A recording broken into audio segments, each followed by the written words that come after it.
The Reserve Bank has given its no objection certificate to HDFC Bank and HDFC for their proposed amalgamation.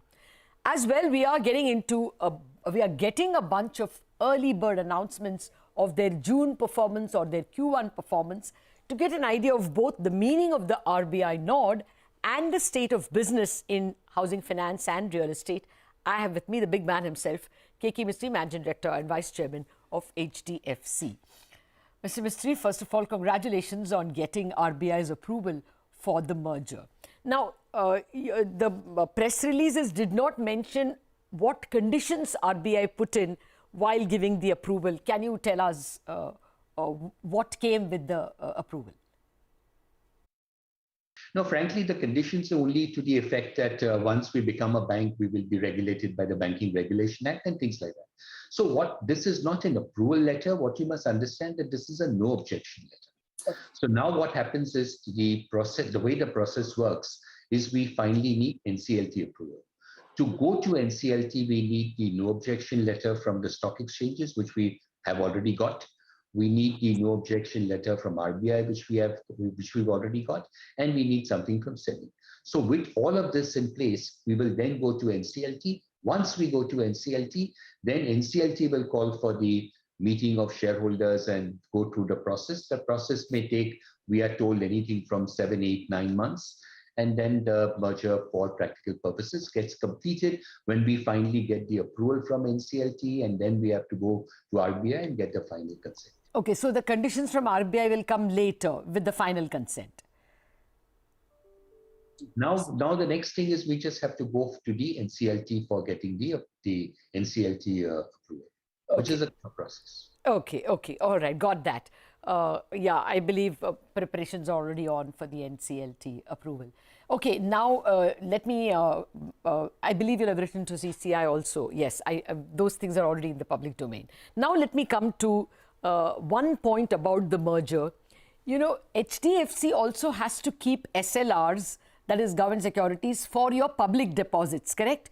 Also, you have to keep LCR, liquidity coverage ratio.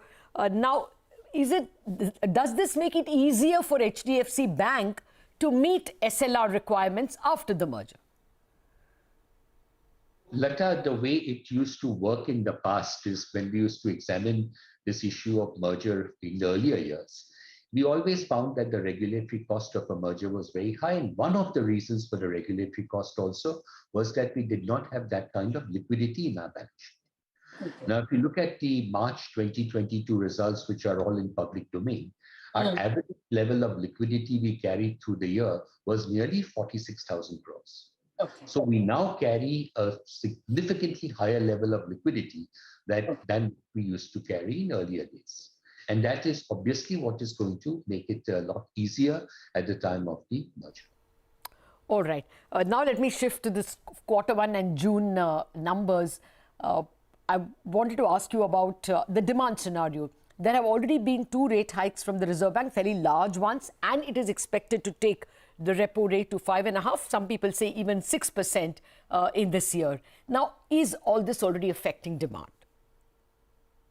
No. As we speak now, the demand has continued to remain extremely strong, extremely buoyant. I don't want to get into numbers because we are at the moment in a beginning of a close period.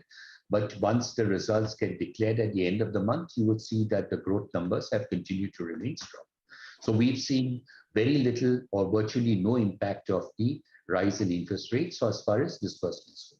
Temporarily, what happens is when interest rates go up in the immediate first week or so, the number of application comes in, slows down a little bit. But when I say little bit, if theoretically you were getting 100 applications, you'd probably get 90 or 95 applications.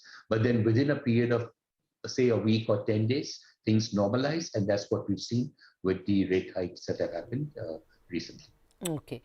You know, let me persist, Mr. Mistry. You know, for banks, RBI data is indicating deposits are growing at only 8% as of the last Friday report. But loan advances are growing at 13%. Now, won't this increase the cost of funds for NBFCs and, you know, housing finance companies like yourselves? I mean, when interest rates go up in the system, interest rates go up for everyone. But the entity, whether it's an NBFC or a housing finance company, has to be quick enough in terms of also changing the lending rates. The same thing happens when interest rates go down. So this is not the first time that we've seen interest rates going up in India. We have seen umpteen number of times in my career over so many years. I've seen so many cycles of interest rates going up and interest rates coming down. It's a question of adjusting your assets and liability. It sometimes takes a month or two to get both on the same path, but it's just that 1 or 2 months where you may see sometimes the spreads moving up slightly or moving down slightly, but it's a very temporary effect, which then gets amplified once the either increase or decrease in interest rates is fully effective. Time permitting, I'll come back to this. But let me first ask about the realty sector. You're very close to it. It's recovered after a very long night of almost a decade. Has this recovery slowed because of rate hikes and inflation? No. Frankly, no, not at all. What had happened was that the period from 2017 to 2020 did see a slowdown in demand for housing in the metros. So whilst the tier 2 and the tier 3 towns were growing very well as before, the tier 1 cities, the Mumbais, the Delhis, the Bangalores, the hearts of the city, those places were seeing a slowdown. But post 2020, post, I would say, September, October of 2020, the growth numbers had started picking up.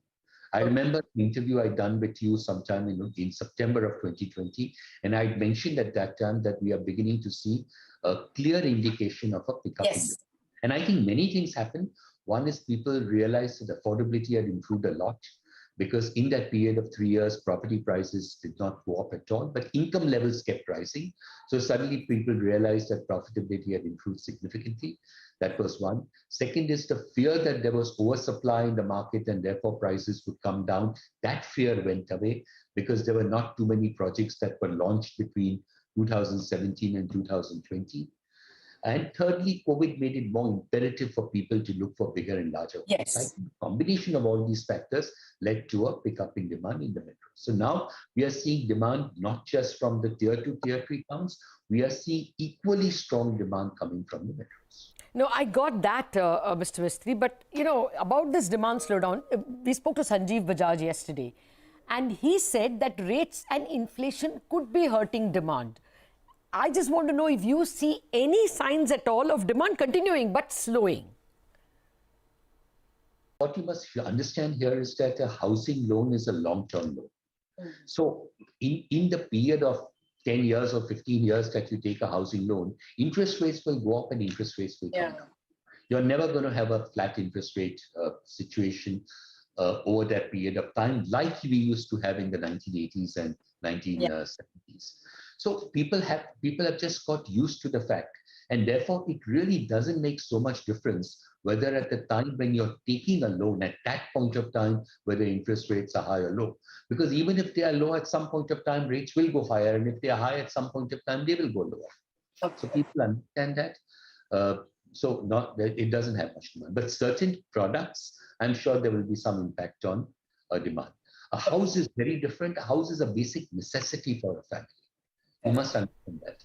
Yeah, I admit.